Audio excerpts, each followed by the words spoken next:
ഹരേ കൃഷ്ണ. ഞാൻ ഇന്ന് എൻ്റെ പൊന്നു ഗുരുവായൂരപ്പൻ എനിക്ക് ഡോക്ടറുടെ രൂപത്തിൽ വന്ന് എന്നെ അനുഗ്രഹിച്ച ഒരു കഥ ഞാൻ പറയാം. അതായത് 2023 മാർച്ച് 15-ാം തീയതി എൻ്റെ വയറ്റിലെ ഓവറിൽ നിന്നൊരു മുഴ വളർന്ന്, അതായത് പുറത്തേക്ക് അത് വളർന്നിട്ട് ഏകദേശം വയറിൻ്റെ മുകളിൽ വരെ എത്തി. ഒരുപാട് വലിയൊരു മുഴയായിരുന്നു. അത് ഞാനിവിടെ സാധാരണ ഒരു ഹോസ്പിറ്റലിൽ കാണിച്ചു കഴിഞ്ഞപ്പോൾ, അതായത് എനിക്ക് വണ്ണം വെക്കുമെന്നും പറഞ്ഞ് ഞങ്ങൾ വേറെ ബുദ്ധിമുട്ടുകളൊന്നും ഇല്ലായിരുന്നു. എന്നിട്ട് അതിനൊരു സ്കാൻ ചെയ്തപ്പോഴാണ് ഇതിങ്ങനെ ഒരു മുഴയാണ്, അപ്പോൾ അതുകൊണ്ടിത് നമുക്ക് ഇവിടെ ഒരിടത്തും ചെയ്യണ്ട, അത് നല്ല സൗകര്യങ്ങളൊക്കെ ഉള്ളൊരു ഹോസ്പിറ്റലിൽ ചെയ്താൽ മതി എന്ന് എന്നോട് ഇവിടുത്തെ ഡോക്ടർ പറഞ്ഞു. ഇതൊരു ചെറിയ ഹോസ്പിറ്റലായിരുന്നു. സാധാരണ നമ്മൾ പനിക്കൊക്കെ പോയി പിള്ളേരെയും കൊണ്ടൊക്കെ പോകുന്ന ഒരു ഹോസ്പിറ്റലാണ്. അപ്പോൾ എന്നാലും ആ ഡോക്ടർ നല്ല മിടുക്കി കേട്ടോ. അപ്പം അങ്ങനെ ഞാനതും കൊണ്ട് ഇങ്ങനെ ആലോചിച്ച് കഴിഞ്ഞപ്പോഴത്തേനും അത് കാരിത്താസിലെ ഗൈനക്കോളജിയുടെ, അതായത് സീനിയർ ഡോക്ടർ ഹരീഷ് ചന്ദ്രൻ നായർ എന്നാണ് ഡോക്ടറുടെ പേര്. അപ്പോൾ ആ ഡോക്ടറെ കാണാമെന്ന് തീരുമാനിച്ചു. കാരണം യാത്രയ്ക്കൊക്കെ സൗകര്യം കോട്ടയം സൈഡിലേക്ക് ആയതുകൊണ്ട്, അതായത് തൊടുപുഴയിൽ നിന്ന് പോകാൻ കോട്ടയം സൈഡിലേക്ക് ആയതുകൊണ്ട് ഞങ്ങൾ കാരിത്താസാണ് സെലക്ട് ചെയ്തത്. അപ്പം അന്വേഷിച്ച് കഴിഞ്ഞപ്പോൾ ഏറ്റവും നല്ല ഡോക്ടർ ഈ സീനിയർ ഡോക്ടർ ഹരീഷ് ഡോക്ടറാണെന്നറിഞ്ഞ് ആ ഡോക്ടറുടെ അടുത്ത് പോകുന്നു. അപ്പോൾ ഒരു മാർച്ച് 1-ാം തീയതി ഞാൻ ആദ്യമായിട്ട് ആ ഡോക്ടറെ കാണാൻ പോകുന്നു. വെറും 5-10 മിനിറ്റ് അത്ര നേരം കൊണ്ട് ഡോക്ടർ എൻ്റെ ഈ സ്കാനിങ് റിപ്പോർട്ട് കയ്യിലിരിക്കണ കണ്ടേച്ച് എന്നോട് പറഞ്ഞു, കുറച്ച് ടെസ്റ്റുകളൊക്കെ ഉണ്ട്, അതൊക്കെ ചെയ്തിട്ട് വാന്നും പറഞ്ഞു. അത് അൾട്രാസൗണ്ട് ഉണ്ടായിരുന്നു, ഉള്ളിൽ ചെയ്യണുണ്ടായിരുന്നു, ബ്ലഡ് ടെസ്റ്റ് ഉണ്ടായിരുന്നു, എക്സ്റേ ഉണ്ടായിരുന്നു. അത് കഴിഞ്ഞ് എല്ലാം കണ്ടു കഴിഞ്ഞപ്പോൾ ഡോക്ടർ എന്നോട് പറഞ്ഞു, ഒരു കാര്യം ചെയ്യ്, നമുക്ക് ഇത്രയും വലുതായതുകൊണ്ട് നമുക്കൊരു MRIയും കൂടി എടുക്കാമെന്ന് പറഞ്ഞു. അപ്പോൾ ഞാൻ ആദ്യം എടുത്തതിനേക്കാളും കുറച്ചുകൂടി വലുതായിരുന്നു അന്ന് ടെസ്റ്റ് ചെയ്തപ്പം ആ മുഴ. അപ്പോൾ MRI കൂടി എടുത്തു കഴിഞ്ഞിട്ട് ഞങ്ങൾ പിറ്റേ ആഴ്ച ചെല്ലുന്നു. അപ്പോൾ ഡോക്ടർ പറയുന്നു, ഇനി ഇത് വെച്ചോണ്ടൊന്നും ഇരിക്കണ്ട, അത്രയ്ക്ക് വലുതാണ്, നമുക്ക് എത്രയും പെട്ടെന്ന് ഇതിനെ സർജറി ചെയ്തെടുത്ത് മാറ്റണമെന്നും പറഞ്ഞ്. അപ്പോൾ എൻ്റെ ഹസ്ബൻഡ് പറഞ്ഞു, എന്നാൽ തൊട്ട് അടുത്ത സർജറി ഡേയിൽ നമുക്ക് ഫിക്സ് ചെയ്തേക്കാമെന്നും പറഞ്ഞുകൊണ്ട് ഞങ്ങൾ പിറ്റേ ബുധനാഴ്ച, അതായത് 1-ാം തീയതി ബുധനാഴ്ച, 8-ൽ ബുധനാഴ്ച പോയി.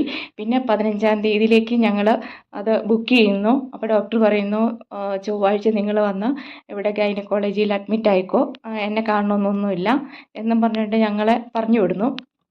അപ്പം ഞങ്ങൾ ചൊവ്വാഴ്ച പോയി അഡ്മിറ്റ് ആവുന്നു. അപ്പം ഞാൻ ഇവിടുന്ന് പ്രാർത്ഥിച്ചിട്ട് പോവുക, എൻ്റെ ഗുരുവായൂരപ്പ, എനിക്ക് അവിടെ എല്ലാ ഭഗവാന്റെ സാന്നിധ്യമൊക്കെ എനിക്ക് അനുഭവിച്ചറിയാൻ പറ്റണേ. എനിക്ക് കുറച്ച് പേടിയൊക്കെ ഉണ്ട്. കാരണം എന്നോട് ഇവിടുത്തെ ഡോക്ടർ പറഞ്ഞായിരുന്നല്ലോ, ഇത് പുറത്തേക്ക് വളർന്നേക്കണ മുഴയായതുകൊണ്ട് ചിലപ്പം ഗൈനക്കോളജി വിഭാഗത്തിന് തന്നെ പറ്റില്ല, ഒരു ജനറൽ സർജനും കൂടെ വേണ്ടി വരുമെങ്കിൽ അതിനനുസരിച്ചുള്ള ഹോസ്പിറ്റലിൽ നിന്നാണല്ലോ പറഞ്ഞിരിക്കുന്നത്. എന്തായാലും അവിടെ ചെന്നപ്പോൾ ഹരീഷ് ഡോക്ടർ പ്രത്യേകിച്ച് ഇതിന് വലിയ പേടിക്കുന്ന രീതിയിലൊന്നും എന്നോട് സംസാരിച്ചുമില്ല.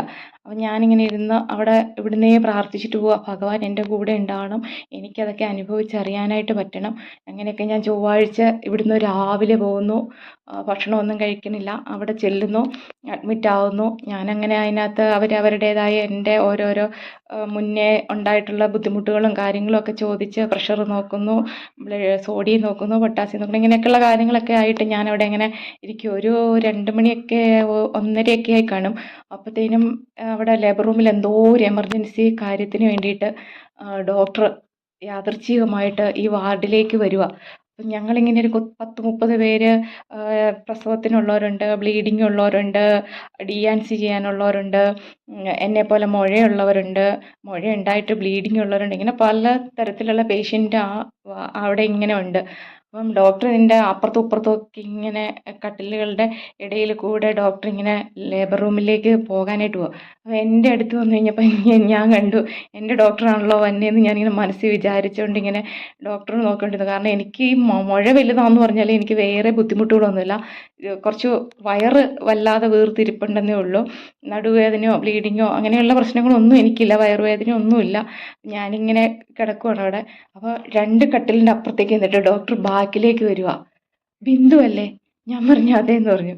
ആ ശരി ഓക്കെ കിടന്നോളൂ എന്ന് പറഞ്ഞു. അപ്പോൾ എനിക്ക് ഭയങ്കര, അതായത് എന്നെ വെറും 2 പ്രാവശ്യമേ കണ്ടിട്ടുള്ളൂ, അതും കുറച്ച് നിമിഷത്തേക്ക് മാത്രമേ കണ്ടിട്ടുള്ളൂ, അത്രയ്ക്ക് തിരക്കുള്ള ഡോക്ടറാണ്. പക്ഷേ എൻ്റെ പേര് സഹിതം ആ ഡോക്ടർ എന്നെ തിരിച്ചറിഞ്ഞു കഴിഞ്ഞപ്പം ഞാൻ ആ നിമിഷം എൻ്റെ ഗുരുവായൂരപ്പനെ ഓർത്തു. ഭഗവാൻ ഞാൻ ആ പ്രാർത്ഥിച്ചിട്ട് പോയതുപോലെ തന്നെ എനിക്ക് ഭഗവാന്റെ സാന്നിധ്യം എനിക്ക് അനുഭവിച്ചറിയാൻ പറ്റണം എന്നുള്ളത് ഞാൻ ആ ഡോക്ടറിലൂടെ ഞാനവിടെ സർജറി കഴിഞ്ഞ് പിറ്റേ ദിവസം ഞാൻ ICUവിൽ കിടക്കുമ്പോഴും ഡോക്ടർ എന്നോട് വന്ന് പെരുമാറുന്നതൊക്കെ കണ്ടു കഴിഞ്ഞപ്പോഴത്തേനും എനിക്ക് എന്നോട് ചോദിച്ചു, ബിന്ദു നീ മുഴ കാണണോ, എന്നാ ഉണ്ട് വിശേഷം, ഇങ്ങനെയൊക്കെ ചോദിച്ചു. അവിടെ അഡ്മിറ്റായി കിടന്ന ആ 4 ദിവസവും ആ ഡോക്ടറുടെ ആ സമീപനം എന്നെ എത്രയേറെ, അതായത് ഞാൻ ശരിക്കും പറഞ്ഞ ഓരോ ഡോക്ടറും ആ ഭഗവാന്റെ പ്രതിരൂപമാണെന്ന് പറയുന്നത് വളരെ ശരിയാണ്. ഈ ഡോക്ടറിൽ ഞാൻ എൻ്റെ പൊന്നു ഗുരുവായൂരപ്പനെ തന്നെയാണ് കണ്ടത്. ഞാൻ എന്നും ഓർക്കാറുണ്ട് ഹരീഷ് ഡോക്ടറെ. അപ്പോൾ കാരിത്താസിൽ പോയിട്ടുള്ളവർക്കൊക്കെ അറിയാമായിരിക്കും. ഗൈനക്കോളജി വിഭാഗത്തിലെ സീനിയർ ഡോക്ടറാണ്. എന്നും ഗുരുവായൂരപ്പനോടൊപ്പം ഞാൻ ആ ഡോക്ടർക്ക് വേണ്ടിയിട്ടും പ്രാർത്ഥിക്കാറുണ്ട്. കാരണം അത്രയും വലിയൊരു മുഴയാണ് എൻ്റെ ശരീരത്തിൽ നിന്ന് മാറ്റി എനിക്ക് യാതൊരു ബുദ്ധിമുട്ടുകളും ഇല്ലാണ്ട് എന്നെ രക്ഷിച്ച് എനിക്കിപ്പോൾ ഈ കഥ പറയാനായിട്ട് എനിക്ക് കുറേ നാളുകളായി ഞാൻ ഓരോരുത്തരോടും ഇങ്ങനെ പറയാറുണ്ട്. എന്നാലും എനിക്ക് ഇങ്ങനെ ഒരു അവസരം ഈ കഥ പറയാനായിട്ട് കിട്ടി. എനിക്ക് വളരെയധികം സന്തോഷമുണ്ട്. ഹരേ കൃഷ്ണ.